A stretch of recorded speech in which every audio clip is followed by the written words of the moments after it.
নমস্কার, the power of astrology Sumanta ji Chowdhury আমার এই ইউটিউব চ্যানেলে আপনাদের সবাইকে স্বাগত। আজ আমি আলোচনা করব কন্যা রাশির জাতক জাতিকাদের শত্রুতার জায়গা কোনগুলো, নেগেটিভ সাইড কোনগুলো, কোন সাইডগুলো তাকে বিফল করে তোলে, তার বিফলতার জন্য কোন কোন দিকগুলি কিন্তু দায়ী হয়, এইটা নিয়েই কিন্তু আজ আমি আলোচনা করব।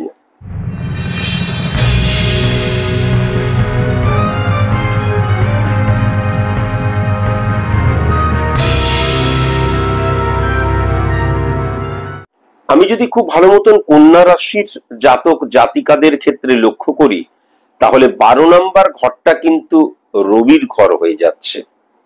এই যে 12 নম্বর ঘরটা রবির ঘর, 1 2 3 4 5 6 7 6 নম্বর ঘরটাকে কিন্তু হিট করছে। তাহলে মনে রাখা দরকার, কন্যা রাশির জাতক জাতিকাদের ক্ষেত্রে মূলত আমার পরিবারের পিতা পিতৃস্থানীয় যারা, এদের সাথে দেখা গেল আমি এমন কোন চিন্তা ভাবনা করছি, আমি এমন ভাবে নিজেকে দেখছি, আমি এমন ভাবে আমার যে মতামত, আমার যে সিদ্ধান্ত, আমার যেটা সঠিক বলে মনে হচ্ছে, কখনো কিন্তু আমার পিতা পিতৃতুল্য বা আমার গার্জেন যারা রয়েছে, পুরুষ গার্জেন, তাদের সাথে কিন্তু সবসময় এই মতটা এটাই সঠিক, তারাও এটাকে কখনো কিন্তু মেনে নেয় না, এবং সেখান থেকে আনহ্যাপির জায়গাটাও কিন্তু লক্ষ্য করা যায়।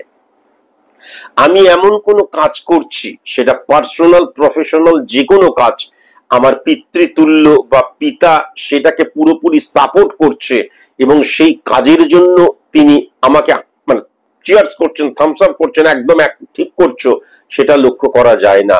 দেখা যায় যে সন্তানের 12 নম্বর ঘরে রবি থাকলে সন্তানের সাথে কিন্তু পিতা বা পিতৃতুল্য মানুষজনদের সঠিক মতন কিন্তু কানেকশন লক্ষ্য করা যায় না, এবং সন্তানের জন্য পিতা কিন্তু উদ্গ্রীব হয়, চোখ থেকে জল পড়ে, জনক পিতা পিতৃতুল্য এদের জল পড়ে বা উদ্বিগ্নতা বাড়ে, বা তাদের সাথে মানসিক ভাবে কিন্তু মিলের জায়গা, এই কাজটা করছো ঠিক, এইটা কিন্তু মনে হয় না। একটা যেন কোথায় একটা মানে পিতার দিক দিয়ে বা সন্তানের দিক দিয়ে কম্প্রোমাইজ করে চলছে, এই জায়গাটা কিন্তু মারাত্মক ভাবে লক্ষ্য করা যায়। এখন খুব ভালো মতন যদি লক্ষ্য করা যায়, যেহেতু 12 নম্বর ঘর 1 2 3 4 5 6 7 6 নম্বর ঘরকে হিট করছে সমসপ্তমে, 6 নম্বর ঘর দ্বারা প্রাত্যহিক জীবনকেও কিন্তু বোঝা যায়, 6 নম্বর ঘর দ্বারা কিন্তু রোগকে, ঋণকে, শত্রুকেও বোঝা যায়। তাহলে যেহেতু রবির দ্বারা কিন্তু ফ্লাকচুয়েশন বোঝা যায়, রবি মানে ফ্লাকচুয়েশনের কারকতা বারবার ধরে বলেছি, তাই জন্য কন্যা রাশির জাতক জাতিকাদের কিন্তু রোগ, একটা রোগ আরেকটা রোগ, ওই রোগ সেই রোগ, ওই রোগ দেখা যাচ্ছে, রোগ মানে কন্টিনিউ রোগটা চলতেই থাকছে। রোগটা চলতেই থাকছে, এটা যেমন লক্ষ্য করা যায়। এদের কিন্তু চটজলদি ঋণ হয়ে যাবার জায়গাটাও লক্ষ্য করা যায়। এদের কিন্তু আবার ঋণ হয়ে গেলেও কিন্তু আস্তে আস্তে ঋণ থেকে বেরিয়েও আসতে পারে, তার কারণ রবি সবসময় ফ্লাকচুয়েশনের কারো কথা বারবার ধরে বলেছি, শুধু নেগেটিভ হবে তা নয়, নেগেটিভ হওয়ার পর আবার পজিটিভ, আবার কিছুটা নেগেটিভ, আবার পজিটিভ। কিন্তু মনে রাখা দরকার আছে, এদের দুই একজন খুব মানে মানে দেখা গেল খুব কাছের বন্ধু থাকবে, কিন্তু বেশিরভাগ ক্ষেত্রেই এদের কিন্তু বন্ধু হবে না, ওই বন্ধুরূপী শত্রু বা গুপ্ত শত্রু বলতে যা বোঝায় সেটা কিন্তু ডেফিনিট ভাবে বলা যায়। কিন্তু 6 নম্বর ঘরকে যেহেতু শনির ঘরকে বা 6 নম্বর ঘরকে রবি হিট করছে, প্রাত্যহিক জীবনকেও বোঝাচ্ছে, তার জন্য এরা কিন্তু খুব স্পষ্টবাদী হয়, এরা কিন্তু খুব স্বাধীন চেতা হয়, এরা নিজেরা রোগগ্রস্ত হলেও কর্মকে বিশ্বাস করে।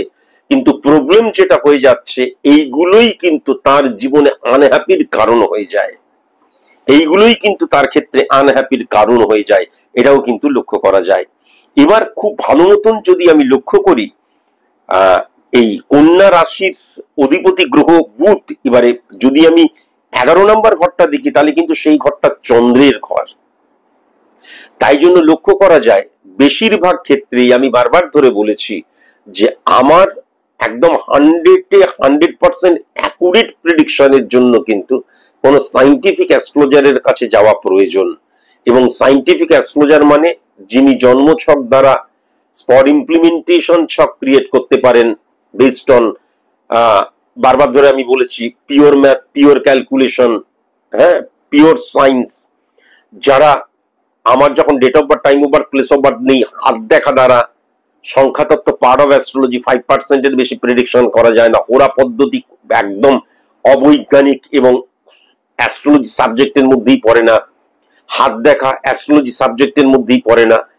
যখনই আমার date of birth, time of birth, place of birth থাকবে না, তখনই কিন্তু কালপুরুষ ছকের মধ্যে দিয়ে, কালপুরুষ ছক দুটো আলাদা। কালপুরুষ ছক হচ্ছে চোখের কর্নিয়া দ্বারা ছক ক্রিয়েট করা হয়, তারপরে প্রেডিকশন করা হয়, হ্যাঁ, আলোচনা করা হয়, সিদ্ধান্তে আসা হয়। যখন এইগুলো যারা জানবে তারা কিন্তু সাইন্টিফিক অ্যাস্ট্রোলজার। সেই সাইন্টিফিক অ্যাস্ট্রোলজারের কাছে গিয়ে আপনি যদি নিজের প্রেডিকশনটি করেন, তখন কিন্তু একদম 100% অ্যাকুরেট প্রেডিকশন করে দেওয়া সম্ভব। যেহেতু প্রত্যেকটা মানুষের date of birth, time of birth, place of birth আলাদা, তাই জন্য আমি কন্যা রাশির জাতক জাতিকাদের নিয়ে যা বলছি সেটা আপনার ক্ষেত্রে, আপনি যদি কন্যা রাশির জাতক জাতিকা হন তাহলে 5% মিল হতে পারে, আবার 50% মিল হতে পারে, আবার 100% মিল হতে পারে। তবে মিল আপনার, আমি যেগুলো বলছি সেইগুলো আপনার মধ্যে থাকবেই থাকবে। কতটা আছে সেটা জানার জন্য, হ্যাঁ, আপনি কিন্তু একদম পিওর সাইন্টিফিক অ্যাস্ট্রোলজারের কাছে গিয়ে অবশ্যই প্রেডিকশন করিয়ে নেবেন। এখন 11 নম্বর ঘরে যখন চন্দ্রের অবস্থান থাকে তখন কি হয়, এরা কিন্তু এদের যে কাজের জায়গা, সেই কাজের জায়গায় 100% দেয়। কিন্তু 11 নম্বর ঘর দ্বারা যেহেতু কর্মফলকেও বোঝা যায়, 11 নম্বর ঘর দ্বারা যেহেতু আমি 10% সফল হয়েছি, 30% সফল হব, সেটা কিন্তু 11 নম্বর ঘর দ্বারা বোঝা যায়। 11 নম্বর ঘর মানে হচ্ছে সফলতাকে ত্বরান্বিত করার জায়গা। এই জায়গাগুলো কিন্তু নেগেটিভ হয়ে যায়। মানে আমি যতটা পরিশ্রম করছি, আমার যতটা জ্ঞান আছে, আমার যতটা সফল হওয়া উচিত, কর্মফল যতটা পাওয়া উচিত, আমি যে পরিমাণে কর্ম করি, দেখা যায় যে আমি সেই পরিমাণে কিন্তু ফিডব্যাকটা পাচ্ছি না।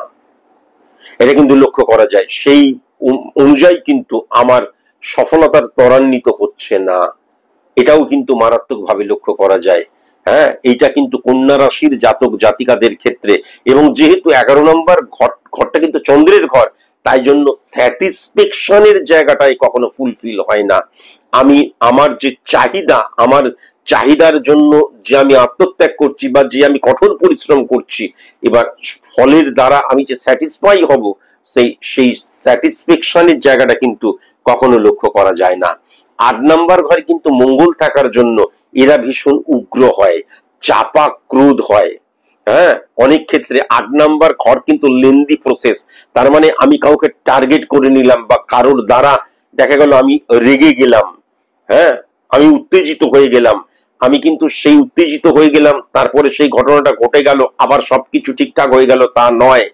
সেক্ষেত্রে কিন্তু লক্ষ্য করা যায় যে আমি তাকে টার্গেট করে নিলাম বা সেই উত্তেজনাটা থেকেই গেল, লেন্দি প্রসেস হয়ে গেল, এবং বদ রাগী টাইপেরও কিন্তু থাকে। এবং যখনই আমার মতন করে সবকিছু আমি পাচ্ছি না, তখন সেই ইরিটেট হতে থাকে। যখন সে ইরিটেট হতে থাকে তখন কিন্তু তার মুখের ভাষাও অনেক সময় পরিবর্তন হয়ে যায়, বা মুখের ভাষা এমন ভাবে সে কথা বলছে, দেখ সামনের মানুষটা শত্রু হয়ে যাচ্ছে, এটাও কিন্তু লক্ষ্য করা যায়। 8 নম্বর ঘরে মঙ্গল থাকলে ভেরি ভেরি কসাস এবং কনসাস। যেহেতু কন্যার 6395 কানেকশন, 1 2 3 4 5 6 7 8, তাহলে 1 যদি আমি খুব ভালো মতন দেখি, 1 2 3 4 5 6 7 8, 8 নম্বর ঘরে মঙ্গল কিন্তু কি করে, গুপ্ত শত্রুরা ক্ষতি করার চেষ্টা করে এবং ক্ষতি করে ফেলে। এটা কিন্তু লক্ষ্য করা যায়। শত্রু, মারাত্মক শত্রু, এরা কিন্তু আশেপাশে ঘোরাফেরা করে, এটাও কিন্তু খুব ভালো মতন লক্ষ্য করা যায়। এখান থেকেও ভেরি ভেরি কসাস এবং কনসাস হওয়া প্রয়োজন। 4 নম্বর ঘরে কিন্তু বৃহস্পতি বসে রয়েছে, 7 নম্বর ঘরের অধিপতি গ্রহ। আমি বারবার ধরে বলেছি, অন্তত কয়েক লক্ষবার বলেছি, যে 7 নম্বর ঘরের অধিপতি গ্রহ বা 7 নম্বর ঘর, 4 নম্বর ঘর মানেও ব্যক্তিগত জীবন, তাহলে 7 নম্বর ঘর, 4 নম্বর ঘর, এখানে যদি আমাদের বৃহস্পতির অবস্থান, শুক্রের অবস্থান, রবির অবস্থান থাকে, তাহলে কিন্তু বিবাহিত জীবন খুব একটা ভালো হয় না, বা সাংসারিক জীবন কিন্তু খুব একটা ভালো হয় না। আমি আবার বলছি, দেখা গেল কন্যা রাশির একজন, আমার কাছে এমন অনেকে এসছে, হাজার হাজার লক্ষ লোক এসছে, তাদের কিন্তু ওই গ্রহের অবস্থান আলাদা। আমি নর্মালি আমি একটা সার্বিক আলোচনা করছি কালপুরুষ ছকের মধ্যে দিয়ে। কালপুরুষ ছক মানে কি? মঙ্গলকে এক ধরে মিনকে, মানে মেষকে এক ধরে মিনকে 12 ধরে যে ক্যালকুলেশন। তাহলে এই ক্ষেত্রে কিন্তু যদি নর্মালি লক্ষ্য করা যায়, তাদের কিন্তু কখনো ব্যক্তিগত জীবনটা এবং তাদের সাংসারিক জীবনটা কিন্তু কখনো ভালো হয় না, এবং স্বামীর সাথে বন্ডিং এর জায়গাটাও কিন্তু প্রথম অবস্থাতে ভালো হলেও আলটিমেট কিন্তু স্যাটিসফ্যাকশনের জায়গাটা সেরকম ভাবে লক্ষ্য করা যায় না। কন্যা রাশির জাতক জাতিকাদের ক্ষেত্রে নর্মালি 8 নাম্বার ঘরের মঙ্গল, 8 নাম্বার ঘর বা 3 নাম্বার ঘরের অধিপতি গ্রহ কারোর ক্ষেত্রে দেখা গেল এই ঘরেই বসে রয়েছে, তাহলে সেক্সুয়াল স্যাটিসফ্যাকশনের জায়গাটাও কিন্তু প্রপার ভাবে লক্ষ্য করা যায় না। এখান থেকেও ভেরি ভেরি কসাস এবং কনসাস হতে হবে। আর বৃহস্পতি মানে বারবার ধরে বলেছি, আমার যে জ্ঞান সেটাকে আমি কিভাবে প্রকাশ করছি। আমি খুব দেখা গেল মানে ঘর দৌড় গোছানো পছন্দ করি, রান্না করতে পছন্দ করি, একদম সাংসারিক মেয়ে বলতে যা বোঝায়, বা হাউস মেকার, হোম মেকার বলতে যা বোঝায়, হ্যাঁ, গৃহবধূ বলতে যা বোঝায়, সেই ধরনের আমি মেয়ে। কিন্তু সংসার জীবন আমার ভালো হলো না। তার কারণ একদম সঠিক স্থানে সঠিক মতন নিজেকে ইমপ্লিমেন্ট করার জায়গাটায় নেগেটিভ হয়ে যায়, এটাও কিন্তু লক্ষ্য করা যায়। হ্যাঁ, এবং সবচেয়ে বড় কথা, ব্যক্তিগত জীবনে যাকে আমি 100% বিশ্বাস করব, দেখা গেল সেই বিশ্বাসের জায়গায় সেই কিন্তু আলটিমেট এমন কোনো কিছু করলো যাতে কিন্তু আমার বিশ্বাস ভঙ্গ হয়ে গেল, বা বিশ্বাসের মর্যাদাটা সে দিল না। হ্যাঁ, এইটা কিন্তু লক্ষ্য করা যায়। বা তাই জন্য মানসিক ভাবে কষ্ট পাচ্ছে সে, সেটাও কিন্তু মারাত্মক ভাবে লক্ষ্য করা যায়। কেমন আলটিমেট কন্যা রাশির জাতক জাতিকারা কিন্তু ভীষণ ভালো হয়, এবং কন্যা রাশির জাতক জাতিকাদের মধ্যে মাতৃপ্রভাবের জায়গাটা মানসিক ভাবে দৃষ্টিভঙ্গির মধ্যে দিয়ে চালচলনের মাতৃপ্রভাবের জায়গাটা মারাত্মক ভাবে হয়, ঠিক কথা। কিন্তু কন্যা রাশির জাতক জাতিকাদের মধ্যে কিন্তু একগুঁয়েমির জায়গাটাও মারাত্মক লক্ষ্য করা যায়। এবং সবচেয়ে বড় কথা, অনেকে আছে যে তুই এই কাজটা করবি না, মেরে তোকে এই কাজটা করাবো। দেখা গেল তুই এই কাজটা করবি না, মেরে তোকে। ক্রোধ কিন্তু তাদেরকে টলাতে পারে না। সেটা বাচ্চা মেয়ে থেকে একদম বয়স্কা, পুরুষ থেকে নারী, প্রত্যেককে আমি দেখেছি। ক্রোধ তাদেরকে কিন্তু টলাতে পারে না। হ্যাঁ, আমি মারধর করব, ভয় দেখাবো, চিৎকার চেঁচামেচি করব, কান মুলে দেবো, চুলমুটি ধরবো, তার ফলে সে ভয়তে ওই কাজটা করবে তা কিন্তু নয়। সে যেটাকে ঠিক মনে করছে এবং সেই দিকেই কিন্তু সে নিজেকে কনসেন্ট্রেট করে, এটাও কিন্তু লক্ষ্য করা যায়। আর এরা কিন্তু ভীষণ চাপা স্বভাবের হয়, এটাও কিন্তু আমি মারাত্মকভাবে লক্ষ্য করেছি, ভীষণ চাপা স্বভাবের হয়। কিন্তু খুব ভালো মতন যদি দেখা যায় কন্যা রাশির জাতক জাতিকাদের ক্ষেত্রে 6 নাম্বার ঘরটা, তাহলে শত্রু বিজয়ীর জায়গা কিন্তু লক্ষ্য করা যায়। কন্যা রাশির জাতক জাতিকাদের ক্ষেত্রে 10 নাম্বার ঘরটা কিন্তু অত্যন্ত পজিটিভ। সুতরাং এরা কিন্তু এমন নয় যে আমি ঘরের মধ্যে বসে থেকে ঈশ্বরকে দেখে যাচ্ছি আর আমার ভালো কোনো রেজাল্ট আমি চাইছি, সেটা ব্যক্তিগত জীবনে বা সেটা প্রফেশনাল ফিল্ডে, তা নয়। কিন্তু তবুও এরা যদি দেখা যায় 90% কর্ম করে, সেক্ষেত্রে হয়তো 70% ফিডব্যাক পাওয়ার কথা, তারা কিন্তু 40, 30, 40, 45 বা ম্যাক্সিমাম 50% এর বেশি কিন্তু ফিডব্যাকটা পায় না।